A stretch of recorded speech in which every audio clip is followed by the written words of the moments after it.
menunggu waktunya sebentar. Perkenalkan, saya Hastuti, saya apoteker dari apotik tempat Ibu menebus resep kemarin.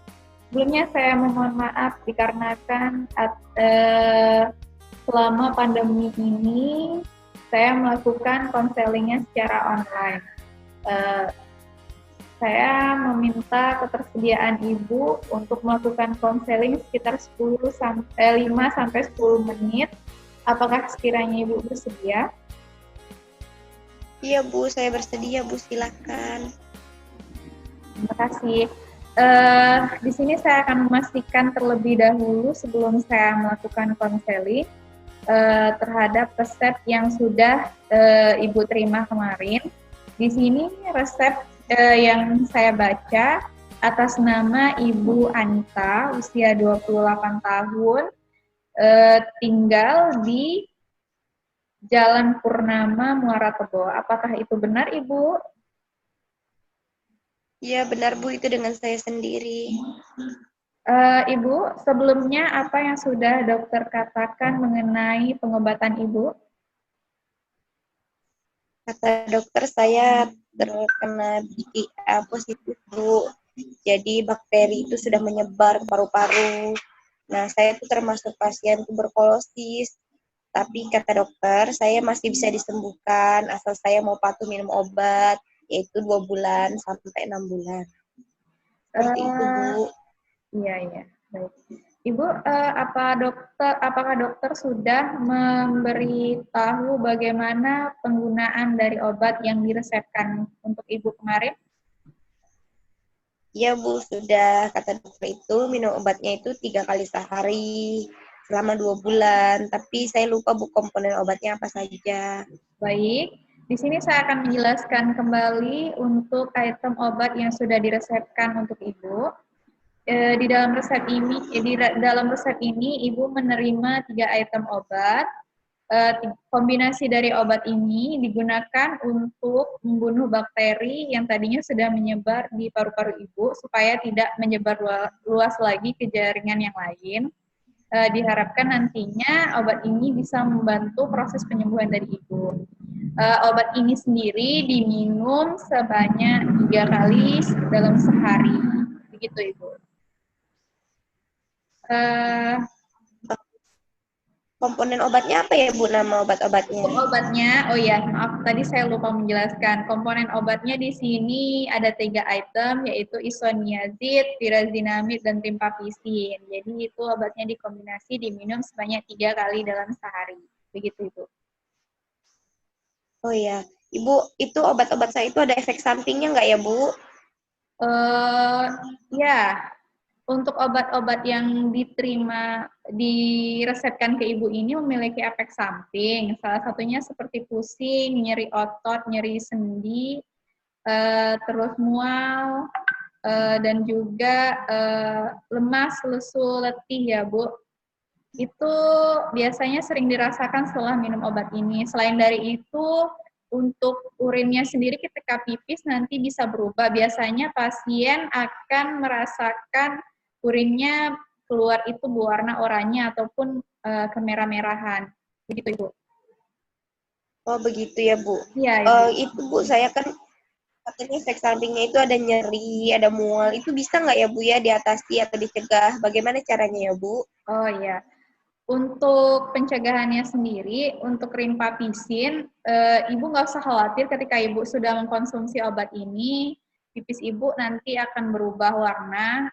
Kebanyakan dari orang kan khawatir langsung takut ya, apakah ini memiliki efek samping lain atau bagaimana. Ibu nggak usah khawatir karena itu merupakan reaksi dari obat itu sendiri. Jadi nggak perlu khawatir. Untuk yang lainnya seperti nyeri-nyeri sendi, sakit kepala, itu bisa diatasi dengan paracetamol. Jadi Ibu menyediakan paracetamol untuk di rumah. Ketika Ibu udah ngerasain, Ibu bisa minum paracetamol untuk selingan obatnya. Selain dari itu, kalau misalnya Ibu ngerasa letih lesu, Ibu bisa meminum vitamin. Untuk obatnya sendiri, kalau Ibu masih ngerasa nggak nyaman ketika minumnya, Ibu bisa mengkonsumsi obat ini ketika malam hari sebelum tidur. Sesudah makan ya, Bu?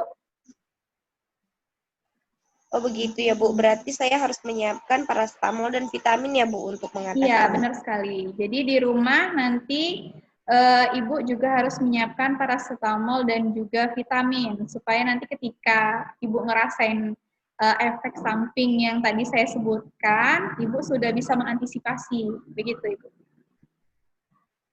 Oh iya iya Bu, saya mengerti Bu. Oh iya Bu, ini penularannya gimana ya Bu? Bahaya atau enggak ya Bu untuk orang lain? Untuk penularan TB ini karena dia bakteri yang bisa menyebar melalui droplet di udara, jadi diharapkan saran saya Ibu menggunakan masker ketika melakukan aktivitas, baik itu di dalam ruangan ataupun di luar ruangan. Apalagi kalau misalnya interaksi sama anak-anak ataupun interaksi sama orang ketika kita berbicara atau gimana ya Bu, karena kan kita nggak tahu apakah bakterinya itu sebenarnya nempel ke orang itu atau enggak. Jadi disaranin supaya Ibu menggunakan masker gitu. Begitu, Bu. Oke Bu. Oh iya Bu, saya mau nanya lagi. Ini kemungkinan saya sembuh ini besar atau enggak ya Bu? Karena saya Kemungkinan takut sekali ini. iya, kemungkinan untuk sembuh itu besar, Bu, jika Ibu patuh dan taat untuk minum obat.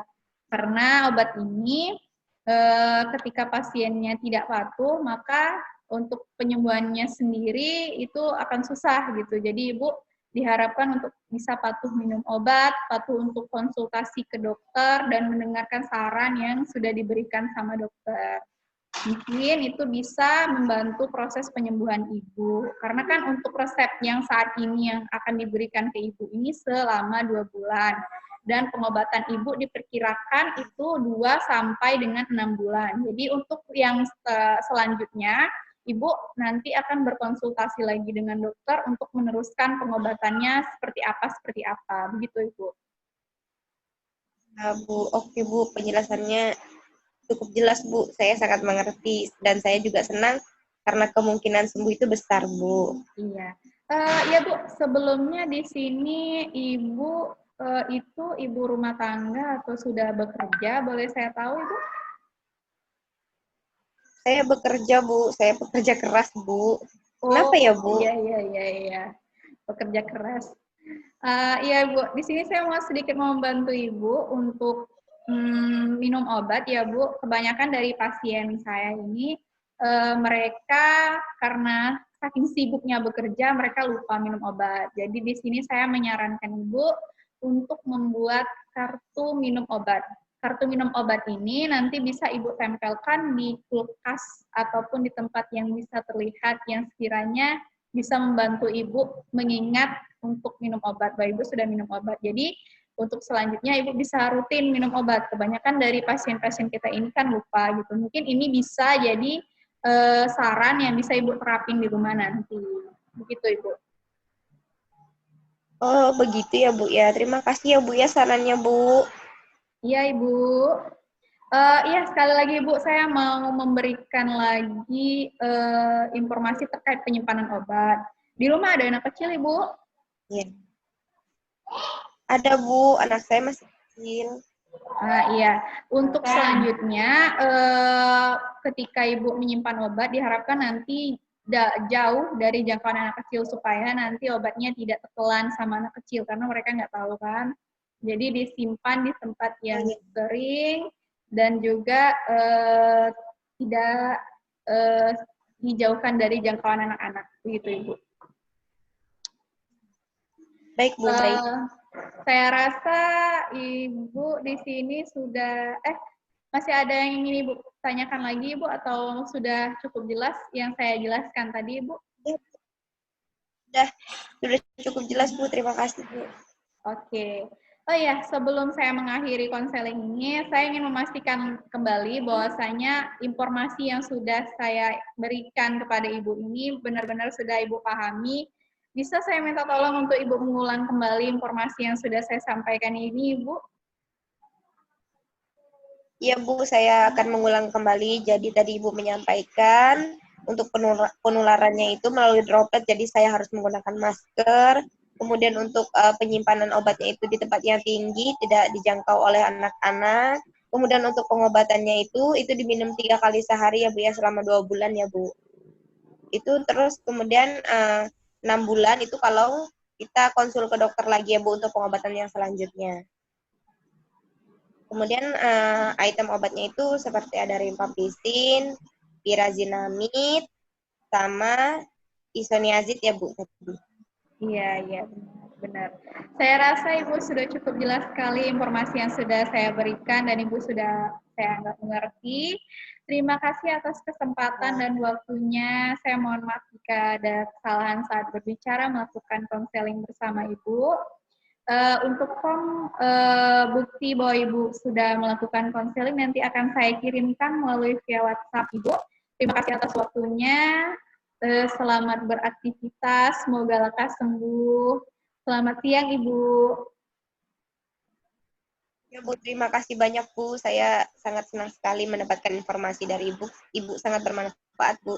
Ya Bu, selamat siang kembali Bu. Assalamualaikum. Waalaikumsalam, Ibu.